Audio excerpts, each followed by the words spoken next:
होके मायूस यूं ना शाम से ढलते रहिए, जिंदगी भोर है सूरज से निकलते रहिए। ठहरोगे एक पाव पर तो थक जाओगे, धीरे धीरे ही सही राह पर चलते रहिए। नमस्कार, राम राम, खम्मा खणी, स्वागत आप सभी का एक बार फिर से। मैं दिनेश आंजना आप सभी के बीच हाजिर। आज का जो हमारा विषय रहेगा बीएसटीसी 2024 यानी कि प्री डीएलएड 2024 की तैयारी करने वाले मेरे भाई बहनों के सवाल आ रहे हैं कि सर एक तो इसका नया सिलेबस है वो क्या है, सिलेबस में कुछ बदलाव हुआ है क्या। दूसरा कि बेस्ट बुक कौन सी किताब हम पढ़ के देखो। एक सही दिशा बहुत जरूरी है, सही रास्ता बहुत जरूरी है, क्योंकि समय कम है तो एक विधिवत रूप से तैयारी बहुत जरूरी है। नोट्स कैसे बनाने हैं और कौन सा टाइम टेबल हमें फॉलो करना है, इसके बारे में अपन संपूर्ण जानकारी की बात करने वाले हैं। तो मित्रों आपको बता दूं कि हम बात कर रहे हैं वन बाय वन। सबसे पहले हम बात कर लेते हैं सिलेबस की कि इसका जो नया सिलेबस है वो कौन सा है। तो देखो नए सिलेबस की भी पीडीएफ आ चुकी है। पीडीएफ को मैं बड़ा करके आपको बता दूं तो इसमें कोई चेंजेज नहीं हुआ है। हाँ देखो, मानसिक योग्यता में वही 50% है। तार्किक योग्यता, दो वस्तुओं में समानता समरूपता, तार्किक चिंतन है, समानता, विभेदीकरण, सारा इसके अंदर आ गया। जनरल राजस्थान की सामान्य जानकारी रखी गई है जिसमें इतिहास है, राजनीति है, आर्ट एंड कल्चर और साहित्य है, आर्थिक पक्ष है, भौगोलिक पक्ष है, भूगोल हो गया, लोक जीवन हो गया, सामाजिक पक्ष हो गया, पर्यटन पक्ष है, करंट अफेयर्स इसके अंदर अभी तक लिखा हुआ नहीं है, लेकिन तैयारी करनी पड़ेगी। जो चुनाव हुए उनके आंकड़े अपने को याद होनी चाहिए। शिक्षण अभिक्षमता के अंदर क्या चेंज हुआ सर? शिक्षण अधिगम पहले भी था, अभी भी है, नेतृत्व पहले भी था, सृजनात्मकता पहले भी थी, सीसीई पहले भी था, उसके अलावा संप्रेषण कौशल पहले भी था, व्यावसायिक अभिवृत्ति भी पहले थी, सामाजिक संवेदनशीलता भी थी। तो कोई चेंजेस नहीं है। इंग्लिश के अंदर वही स्पोर्टिंग एरर, नरेशन, परिपोजिशन, आर्टिकल वगैरह है। और संस्कृत या हिंदी दोनों में से कोई एक करनी। कुछ बच्चे करे सर जुगाड़ लगा हिंदी और संस्कृत कर लेते हैं, इंग्लिश नहीं करे तो इंग्लिश से डर आपका लाजमी है, लेकिन फिर भी क्या है, आपको इंग्लिश तो कंपलसरी, इंग्लिश के तो 20% करने ही पड़ेंगे। फॉर्म हिंदी से भरोगे 450 रुपए लगेंगे आपको, हिंदी के 30% करने, संस्कृत के नहीं करने। फॉर्म हिंदी और संस्कृत दोनों से भरोगे तो एग्जाम में संस्कृत के प्रश्न करने पड़ेंगे, संस्कृत और अंग्रेजी के हिंदी नहीं कर पाओगे। तो सोच समझ के फॉर्म भरना है। ठीक है, ठीक है। न्यू सिलेबस की बात कर ली। कुछ सवाल ये भी थे कि पेपर मिलेगा कि नहीं मिलेगा। तो यहाँ पे देखो स्पष्ट रूप से क्या लिखा हुआ है इनकी निर्देशिका के, ये देखिए ल पॉइंट जो लिखा हुआ है इसमें स्पष्ट रूप से लिखा हुआ है कि परीक्षा समाप्ति के पश्चात ओमार सीट व प्रश्न पुस्तिका वीक्षक को सुपुर्द करने के बाद अपना कक्ष छोड़े। इनकी पेपर ये क्या है, नहीं देने वाले। कोई शिकायत हो अगर पेपर से संबंध में, आपके पेपर फटा हुआ है, कटा हुआ है, खुला है, तो वहां वीक्षक को इसकी जानकारी आप दे सकते हैं। ठीक है, तो ये कुछ सामान्य निर्देश है। फॉर्म भरना है सबको, भाई फॉर्म स्टार्ट है, क्या क्या चाहिए वगैरह, ये बेसिक है। ये टेलीग्राम पे मैं डाल दूंगा, आप अच्छे से पढ़ लेना। बाकी ये देखो शिक्षण अभिरुचि में 3-2-1 वाला सिस्टम है क्या? तो ऐसा कोई सिस्टम नहीं है। ठीक है, ठीक है। ये हो गया सिलेबस के बारे में बात कि भाई सिलेबस के अंदर आपके कोई चेंजेस नहीं हुआ। आप भी मित्रों अगर अच्छे प्रकार से बीएसटीसी की तैयारी करना चाहते हैं तो हमारे ड्रीम बैच के साथ जुड़ के अपने ड्रीम को साकार कर सकते हैं। आरपी स्टडी ऐप डाउनलोड करना है, प्ले स्टोर पे सर्च करना आरपी स्टडी, इस प्रकार का लोगो आएगा, उसको डाउनलोड करो। मात्र 499 रुपए में आपको बीएसटीसी का पूरा कोर्स मिलेगा। प्रत्येक क्लास के बाद फ्री टेस्ट होता है। इसके अलावा पिछले 15 सालों के बीएसटीसी के जो पेपर है वो आपको टेस्ट बनाकर इसमें फ्री दिए जाएंगे। 2020 से मैं इस फील्ड के अंदर कार्य कर रहा हूं और अपना रिजल्ट बहुत अच्छा रहता है। ठीक है, बात करते हैं अलग से। नहीं सर पिछले सालों के पेपर प्रैक्टिस के लिए लेना है तो टेस्ट बना के मात्र 49 रुपए में ऐप में टेस्ट सीरीज वाले ऑप्शन में ये आपको मिल जाएंगे। कोर्स लोगे तो ये साथ में फ्री है, लेने की आवश्यकता नहीं है। अब बात करते हैं सर दूसरा पॉइंट आपने लिया बेस्ट बुक का कि भाई कौन सी बुक से तैयारी करनी चाहिए, उसकी बात करते हैं। ठीक है, तो बात करते हैं मित्रों बेस्ट बुक की कि बीएसटीसी की किस बुक से आपको तैयारी करनी चाहिए। सबसे पहली बात है कि क्या बुक की तैयारी करने से सिलेक्शन हो सकता है। तो मित्रों मैं कह दूं कि प्रत्येक बुक है वो लगभग 65% के आसपास सिलेबस को कवर कर ही लेती है। अब वो आप पूरी पढ़ोगे ना, पूरी किताब आपको याद हो गई है, मतलब 65% आपका क्या है, पेपर कंप्लीट हो चुका है। 65% में ओबीसी और जनरल वाले रिस्क के अंदर रहते हैं क्योंकि इनका सिलेक्शन नहीं हो पाता है, तो इनके लिए तो बुक भी क्या है, इनफ नहीं है आजकल। लेकिन एससी कैटेगरी, एसटी कैटेगरी है वगैरह है, एमबीसी वाले ओबीसी के साथ में आ जाएंगे, ईडब्ल्यूएस वगैरह, ये जो है। इसके अलावा क्या है, दूसरी जो जिनके नंबर कम लाने पड़ते हैं, जिनके कम नंबर लाने पर भी सिलेक्शन हो जाता है, महिलाएं सारी, फीमेल सारी बुक से पढ़ के ले सकती है, कोई दिक्कत नहीं। शर्त ये है, देखो कोई किताब पढ़ना किसे कहते हैं, आपने 10 पेज पढ़े फिर एक पेज छोड़ दिया और फिर 5 पढ़ रहे हो, उस एक पेज छोड़ा उसमें से मित्रों प्रश्न आ गया तो फंस जाओगे ना, अभिमन्यु मारा जाएगा फिर तो है। तो क्या किताब पढ़ो, तो मेरी मानो तो देखो किताब पढ़ो तो कोई भी एक किताब लेके आ जाओ, उसको कितनी बार पढ़ना है, 5 बार पढ़ना ही पड़ेगा। एक बार पढ़ोगे तब आधी याद होगी, दोबारा पढ़ोगे तब और 60% होगी, तीसरी बार पढ़ोगे तब 70%, चौथी बार पढ़ोगे तब 80%। ऐसे बार बार किताब को पढ़ोगे तो याद होगा, क्योंकि किताब का पढ़ा हुआ याद थोड़ा कम होता है, आंखों देखा एक जो सर्वदर्शी सामग्री होती है वो ज्यादा याद होती है। ठीक है, तो बाकी सर किताब से भी हो सकता है, ऐसी कोई बात नहीं है, सेल्फ स्टडी करके किताब से भी आप सिलेक्शन ले सकते हैं। इसके लिए मेहनत आपको अपने हिसाब पे करनी पड़ेगी, अपने अनुरूप टाइम टेबल सेट करके करनी पड़ेगी। कौन सी बुक बेस्ट रह सकती है, तो देखो गलतियां हर बुक के अंदर पाई जाती है, तो मैं आपको पहले से बता दूं, मार्केट में आपको चेतक की बुक मिल जाएगी बीएसटीसी की, मार्केट में आपको लक्ष्य की बुक मिलेगी बीएसटीसी। ये दो बुक क्या चलती है, ज्यादा चलती है, आप सभी जानते हैं इस चीज को। ठीक है, मैं आपको बता दूं, देखो लक्ष्य बुक के अंदर सर कुछ गलतियां हैं क्या, कुछ ऑप्शनों के अंदर गलतियां हैं। जैसे वहां पे एक प्रश्न आ गया कि कक्षा का आप क्या है मॉनिटर, कक्षा का मॉनिटर छोड़ो कि भाई एनसीसी का आप किससे बनाएंगे नेता, तो शरीर से शक्तिशाली छात्र को शरीर से नहीं बनता, वो प्रभावी व्यक्तित्व वाला बनेगा। ठीक है, तो कुछ एरर टाइपिंग मिस्टेक सब में होती है, उसका कुछ नहीं, वो गलतियां अगर आप खुद अपने स्तर पे सुधार सकते हो, इसके लिए आपको हमारी क्लासें ज्वाइन करनी पड़ेगी, वरना आपको कैसे पता कि ये प्रश्न गलत दिया हुआ है, तो वो थोड़ी एरर है। बाकी आप ये भी बुक चाहिए, चेतक बुक बेस्ट है, इसमें गलतियां आपको कम मिलेगी। ठीक है, लेकिन इसके अंदर एक एक ऑब्जेक्टिव नहीं, सारी थ्योरी मिलेगी आपको, प्रश्नोत्तरी बहुत कम मिलेगी। ठीक है, प्रश्नोत्तरी आपको अलग से करनी पड़ेगी। दोनों बुक बेस्ट है, जो भी आपको अच्छी लगी वो आप ले आ सकते हो, लेकिन ये बात है कि 45 दिनों में 5 बार बुक कम से कम पढ़ोगे तो बुक पूरी याद होगी। ठीक है, और रही बात बुक से 65% सिलेबस होता है, जनरल ओबीसी की थी कट ऑफ भी रह जाती तो रिस्क की मामला है। ठीक है, ठीक है, तो बेस्ट बुक के बारे में आपको बता दिया कि कोई भी आप बुक है वो लेके आ सकते हैं। सिलेबस की बात करिए, अब बात करते हैं नोट्स कैसे बनाए, टाइम टेबल क्या रहना चाहिए।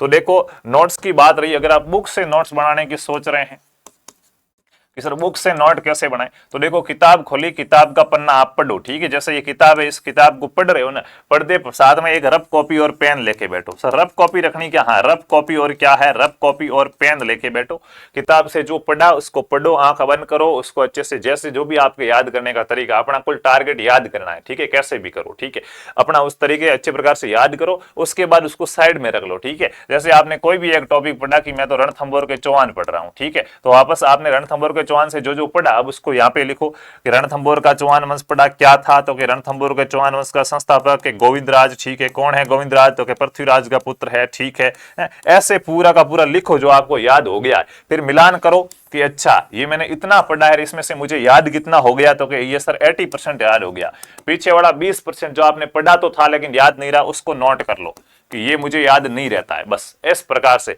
और फिर जैसे ही 7 दिन पूरे हो जाए तो ये वाली चीजें ना पढ़ी हुई आज याद है, 7 दिन बाद भूल जाओगे, रिवीजन करना पड़ता। बच्चे कहते हैं सर याद नहीं रहता, रिवीजन करना पड़ेगा वरना याद नहीं रहेगा, तो इनको वापस एक फ्रीक्वेंसी सेट करो, पहले बार 7 दिन में रिवीजन करोगे, दूसरी बार 10 दिन में करोगे, फिर 15 दिन में करोगे, फिर 20 दिन में, 20 का फिर तो महीने में एक बार ही करना पड़ेगा, क्योंकि 4-5 बार जब किसी चीज को पढ़ोगे तो थॉर्नडाइक का अभ्यास का नियम लागू हो जाएगा, फिर आपके वो व्यवहार स्थायी हो जाएगा मित्रों। ठीक है, तो इस प्रकार से बार बार चीजों को पढ़ो, बुक से नोट्स इस प्रकार से बनाए जा सकते हैं। ठीक है, जो चीज याद नहीं रहती वो लिख लो, बाकी सारी बुक है, बुक को देख देख के व्यवस्थित लिख रहे हैं रणथंभौर के, तो वो तो फिर तो बुक में लिखा हुआ है, फिर लिखने की क्या आवश्यकता है, बुक के नोट्स बनाने में 45 दिन लग जाएंगे। तो जो चीजें याद नहीं रह रही है आपको उनको नोट करो, जो याद है वो याद है, उसको प्रैक्टिस करो, उसको बार बार रिवाइज करो, ताकि वो याद है वो तो भूलोगे नहीं, और जो याद नहीं है वो आपने लिख लिए, इसको बार बार देख के आप क्या करते रहोगे, याद करते रहोगे। दूसरा, नहीं सर ऐसी माथापड़ी नहीं होगी तो ऐप के अंदर आप क्या है कोर्स ज्वाइन कर लो बढ़िया प्रकार से, 499 रुपए आपके सिलेक्शन के लिए आज आपको लग रहे होंगे कि ऐसा ऐसा, लेकिन मित्रों एक समय के बाद लगेगा कि यार आज मैं 10,000 रुपए देने को तैयार हूं, अगर मेरा बीएसटीसी में सिलेक्शन हो जाए तो 20,000 देने को तैयार हूं,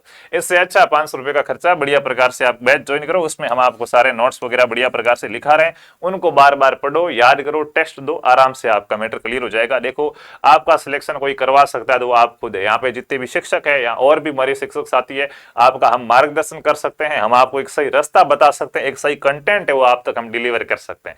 याद, क्योंकि एग्जाम की क्या शर्त है, बिना देखे आपको आंसर लिखने, वो कब होगा जब आपको बिना देखे याद होगा, उसके लिए मित्रों मेहनत आपको करनी पड़ेगी। हमारे पास कोई ऐसी पेन ड्राइव नहीं है कि सारा डाटा डाला, ले भाई आजा तेरे दिमाग में लगा दी जा सर, ऐसा होगा नहीं। आगे भविष्य में ऐसी भी टेक्नोलॉजी आएगी तो उस समय हम भी पेन ड्राइव लेके आ जाएंगे, लेकिन फिलहाल तो आपको मित्रों बिना देखे याद करना पड़ेगा, बस ये वास्तविकता है। ठीक है, तो बुक कोई से भी लेके आ जाओ, नोट्स किस प्रकार से बनाने ये बता दिए। रही बात जो ऐप में जुड़े हुए हैं, बैच में जुड़े हुए, तो वो तो नोट्स यूट्यूब की क्लास है, उनके क्वेश्चन आप लिखते हो तो यूट्यूब की क्लासों के क्वेश्चन नहीं लिखने हैं। ठीक है, क्वेश्चन क्या है, लिख के कितने याद करोगे भाई। ठीक है, उसके स्क्रीनशॉट वगैरह या टेलीग्राम पे, हमारा टेलीग्राम चैनल है उसको ज्वाइन कर लो, लेयर पाठशाला, वहां पे पीडीएफ भेज देते हैं। उस पीडीएफ का क्या है, सारे प्रश्न तो रखने नहीं है भाई, जो जो प्रश्न आपका गलत हुआ ना, जो प्रश्न गलत हो, जो सही हो रहा है उसका तो रिवीजन करते चलो, ताकि भूलोगे नहीं। आज सही हुआ 7 दिन बाद गलत हो जाएगा, भूल जाओगे। जो गलत हो रहा है उसको नोट करो, सबको नहीं, जो गलत हो रहा है उसको नोट कर लो और उसको सुबह जल्दी उठो तब एक बार आंखों के सामने से निकाल लो ताकि याद हो जाए।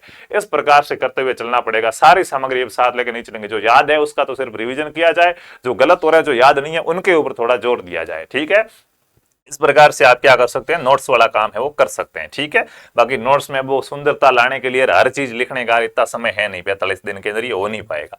उसके बाद मित्रों अपनी बात है कि टाइम टेबल क्या रहना चाहिए पढ़ने का। तो पढ़ने का टाइम टेबल तो सबसे पहले तो बता दूं, ये आपके ऊपर डिपेंड करता है। आपको सुबह अगर पढ़ने में कंफर्टेबल रहते हो, देखो मनोवैज्ञानिक तरीका तो ये है कि भाई सुबह आप जल्दी उठ जाओ, उठने के बाद सुबह सुबह क्या है 10-12 बजे तक किसी से बोलना ही नहीं है, चुपचाप अपनी पढ़ाई पे ध्यान रखना है, एनर्जी वेस्ट करनी नहीं है। सुबह उठ गए, जैसे 5-1 बजे उठ गए, ठीक है, और 5 बजे उठने के बाद आप लगभग क्या है 6-1 बजे तक रेडी वेडी होके 6 बजे पढ़ने बैठते हो तो 10 बजे तक आप आराम से पढ़ सकते हो। सुबह ज्यादा पढ़ा जा सकता है, लगातार फ्रेश होते हैं। उसके बाद क्या 11-12 बजे तक जो भी नहाना धोना खाना पीना आपने अपना कर दिया, 12 बजे तक हालांकि खाना नहीं बनता है, 1 बजे मान लो। उसके बाद थोड़ा सा क्या है जो भी लिखने का काम है, कुछ देखनी है क्लास वगैरह, वो देख लो। उसके बाद वापस शाम को 4-1 बजे स्टार्ट होंगे तो 7-8 बजे तक फिर और पढ़ सकते हैं। इस प्रकार से 8 घंटे पढ़ाई को दिए जा सकते हैं। ठीक है, बाकी कुछ बच्चे ऐसे भी होते हैं जिनको नाइट में पढ़ना अच्छा लगता है कि नहीं सर मैं लेट नाइट पढ़ सकता हूँ, मैं शाम को खाना वाना खा के 8 बजे लग जाता हूँ और 12-1 बजे तक सोता हूँ। ठीक है, 1 बजे 2 बजे तक सोता हूँ और सुबह 8 बजे उठता हूँ आराम से, तो ये भी तरीका बेस्ट है। देखो अपने को याद करना है तो दुनिया के नियम फॉलो करने जाएंगे ना तो उसमें तो फिर पहले अपने को अनुकूलित होना पड़ेगा। मैं कह दूं कि सुबह जल्दी उठ के आप पढ़ना स्टार्ट करो, तो जो बिल्कुल सही तरीका ये सुबह उठ के पढ़ना चाहिए। लेकिन जो जिसके ये आदत पड़ी हुई कि मैं तो लेट नाइट तक पढ़ता हूँ और सुबह लेट उठता हूँ, वो सुबह उठने की कोशिश करेगा तो कंफर्ट नहीं हो पाएगा। तो जो तरीका आपको बेस्ट, जिस समय में आपको ज्यादा याद होता है, जो आपके सेट हो रहा है उस तरीके से पढ़ो। बस शर्त ये है कि पढ़ो। ठीक है, ज्यादा से ज्यादा ध्यान है वो याद करने पे देना। जो जितना ज्यादा याद करेगा, जिसको जितना ज्यादा मित्रों याद होगा उसके जितने ज्यादा नंबर आएंगे, बस ये इसकी शर्त है। ठीक है, तो टाइम टेबल आप सुबह की शिफ्ट के अंदर भी पढ़ सकते हैं, मॉर्निंग। बस ध्यान ये रखना है कि कम से कम अब आपको 8 घंटे क्या टाइम देना है। बाकी दूसरे लोग आपको टाइम टेबल बना के देते हैं कि सुबह 10 से 10:30 तक जीके पढ़ लो और फिर 10:30 से 12 बजे हैं, उसको कहना भाई साहब आपका टाइम टेबल है आप पढ़ा करो। ठीक है, हमें टाइम टेबल व्यक्ति का खुद का होता है, आपके जो मैनेज हो रहा है उस हिसाब से पढ़ोगे। ठीक है, और कुछ टाइम टेबल तो मैंने ऐसे भी देखे हैं कि 1 से 2 बजे तक क्या पढ़ना है कि ये पढ़ लो। ठीक है, उसके बाद 2 से क्या करो 5-4 बजे तक ये पढ़ो, फिर 4 से 8 बजे तक ये पढ़ो। भाई साहब मर जाएगा ना बच्चा, बीच में गैप तो होना चाहिए कम से कम। आप 1 बजे लगा रहे हो 8 बजे तक उसको पढ़ा रहे हो, गैप होना चाहिए।